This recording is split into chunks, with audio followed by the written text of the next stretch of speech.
안녕하세요. 오늘은 사회가 어떻게 젊은이들을 파괴하고 힘들게 하는지 알아보도록 하겠습니다.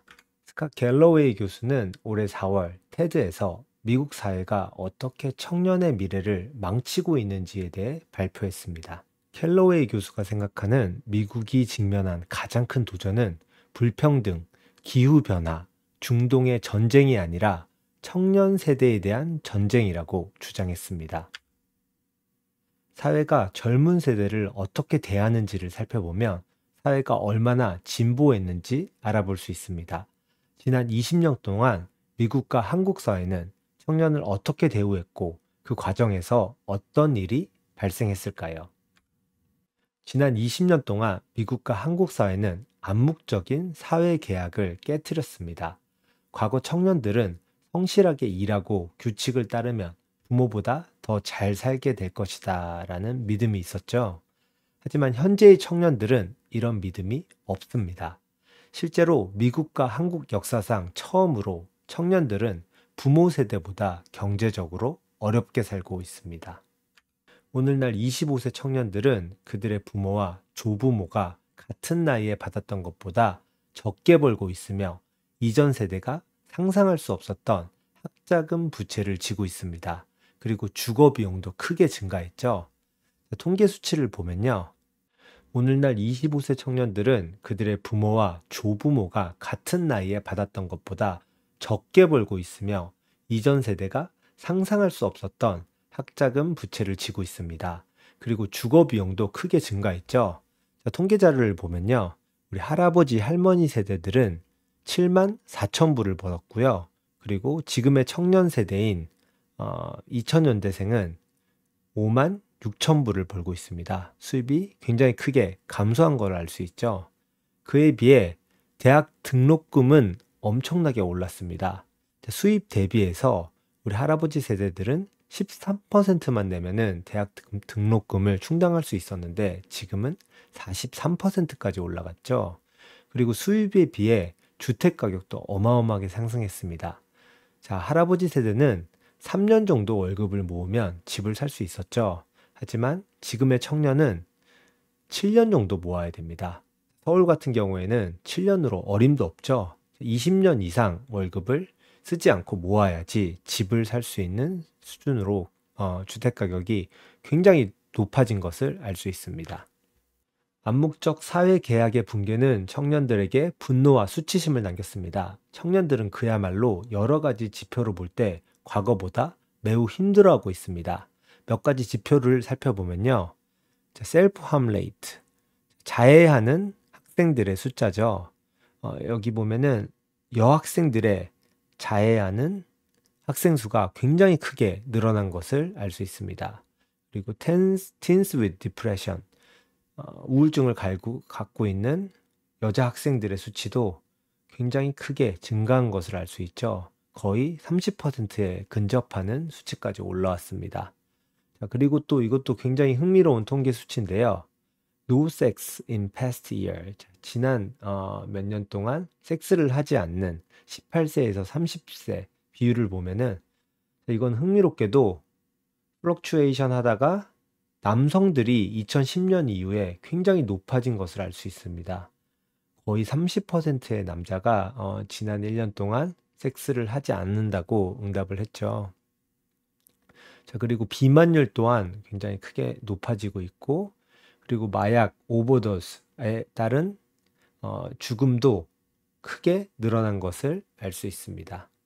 한 가지 더 흥미로운 통계 조사가 있는데요. 55세 이상의 경우 미국인인 것이 자랑스럽다고 응답한 비율이 50%에 달했습니다.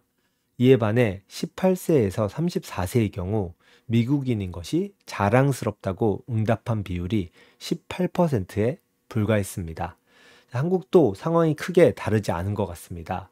많은 미국과 한국 청년들은 사회 정의 문제에 관심이 대단히 많으며 사회가 정의롭지 않다고 분노하고 있습니다.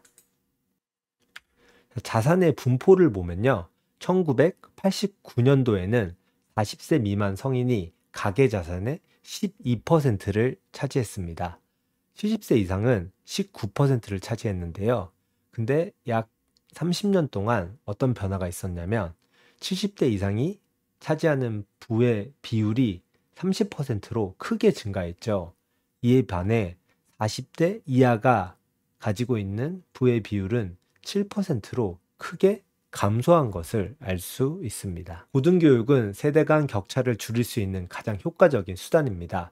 하지만 사회는 인위적으로 교육 접근성을 제한해서 주로 부유층 가정에게 기회가 가도록 여러 가지 조치를 취했습니다. 우리나라도 비슷한 상황이라고 할 수 있는데요. 더 이상 개천에서 용이 나기는 어렵다는 탄식이 여러 군데서 들립니다. 큰 비용이 드는 조기 교육과 사교육 없이 좋은 대학교에 입학하기는 점점 어려워지고 있습니다. 갤러웨이 교수는 부유한 가정의 자녀들이 대부분을 차지하고 있는 미국 학교를 작심하고 테드에서 비판했습니다. Here is a memo to my colleagues in higher ed. We're public servants, not fucking Chanel bags. 갤러웨이 교수는 부유한 가정의 자녀들이 대부분을 차지하고 있는 미국 학교를 작심하고 비판했습니다. 하버드의 학부 정원은 거의 반세기 동안 1600명으로 고정되어 있는 반면 하버드의 기금은 약 500% 가까이 증가했습니다. 하버드의 자산은 6배 증가했지만 생산량, 이 경우에는 졸업하는 학생 수죠. 이 학생 수를 의도적으로 고정시킨 거죠. 자, 왜 이렇게 했을까요? 자, 이것은 샤넬과 비슷한 점이 있는데요. 공급을 제한함으로써 가치를 높이는 거죠.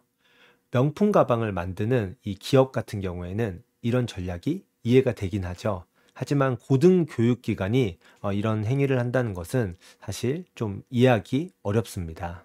지난 20년 동안 노동보다 자본이 중요한 시대가 되었습니다. 20년 전에는 소개팅에서 어떤 직업을 가지고 있고 어떤 능력을 가지고 있는지가 중요했죠. 하지만 최근 소개팅에서는 부모님의 직업과 거주지의 위치가 개인의 능력보다 중요시되곤 한다고 합니다. 1974년 이후 노동으로 얻은 실질 중위소득은 40% 상승한 반면 S&P 500, S&P 500은 미국의 시장 수익률을 나타내죠. 이 S&P 500은 약 4000% 상승했습니다. 자, 이 그래프로 보면은 평평하게 나타나 있는 요 선이 바로 중위소득이라고 할 수 있죠. 중위소득도 물론 인플레이션에 따라 상승은 했습니다. 하지만 S&P 500 주식의 상승률에 비하면은 거의 상승을 안 했다고 볼 수 있죠. 이에 반해 S&P 500은 지난 50년 동안 어마어마하게 상승했죠. 이와 더불어 세금 또한 자산이 있는 사람한테 굉장히 유리하게 작동되었습니다. 워렌 버핏은 자신의 비서보다 낮은 세율로 세금을 내고 있다고 해서 굉장히 큰 이슈가 되기도 했죠. 노동으로 얻은 소득에 높은 세금을 부과해서 청년들은 큰 희생을 당하고 있습니다. 이에 반해 자산이 많은 기득권층은 낮은 자본세율로 과세되게 됩니다. 다시 말해서 젊은 세대에서 자산 소유자, 일반적으로 고령층이죠. 이 자산 소유자로 부의 이전이 이루어지고 있다는 것이죠. 정치적으로도 청년들의 이익을 대변해 줄 사람이 없습니다. 노년층은 자신들의 이익을 대변할 의원을 선출하죠. 연령 제한이나 임기 제한도 없고 그리고 현직자 재선율이 90%도 넘는 상황이기 때문에 국회의원은 종신직과 다름이 없게 되었습니다. 국회의원은 노년층의 이익을 대변하고 있으며 청년들의 이익을 위한 활동은 보이지 않고 있습니다. 젊은 세대는 경제적으로 굉장히 불리한 위치에 있으며 비효율적인 정치 시스템 때문에 목소리를 제대로 내지 못하고 있죠. 미국의 통계 하나를 보고 가면요. 1993년도에는 30에서 34세 중 아이가 있는 사람의 비중이 60%를 차지했습니다. 하지만 2023년 현재 이 비율은 27%로 굉장히 낮아졌죠. 청년들이 결혼을 하지 않으면 경제는 어떻게 될까요? 침체될 수밖에 없죠. 자, 청년들이 결혼하지 않으면 경제는 침체될 수밖에 없죠. 청년들의 노동은 경제를 움직이고 청년들이 낸 세금은 노인들이 소비하는 서비스를 지불하게 됩니다. 이런 상황에서 청년들이 결혼과 노동을 하지 않게 되면은 경제는 점차 침체될 수밖에 없습니다. 기득권층은 마치 8살 어린이가 책임을 지지 않으려는 것처럼 손을 놓고 있습니다. 젊은 세대에게 부과된 대부분의 문제는 사실 해결 가능합니다. 지나치게 비싼 부동산 가격, 노동에 대한 과도한 세금, 자본 이익에 대한 낮은 세금을 해결하지 못하면 청년들의 미래는 어둡습니다. 활발한 청년 노동이 없으면 사회보장 제도는 파산하고 공공재는 붕괴하게 됩니다. 앞이 보이지 않는 미래에 좌절하고 포기하는 청년이 전 세계적으로 늘어나고 있습니다. 이제 청년들과의 전쟁을 멈추고 사회가 진정으로 미래 세대를 위해 무엇을 해야 하는지 고민하고 행동해야 됩니다. 다음 시간에는 또 다른 흥미로운 주제로 찾아오도록 하겠습니다. 감사합니다.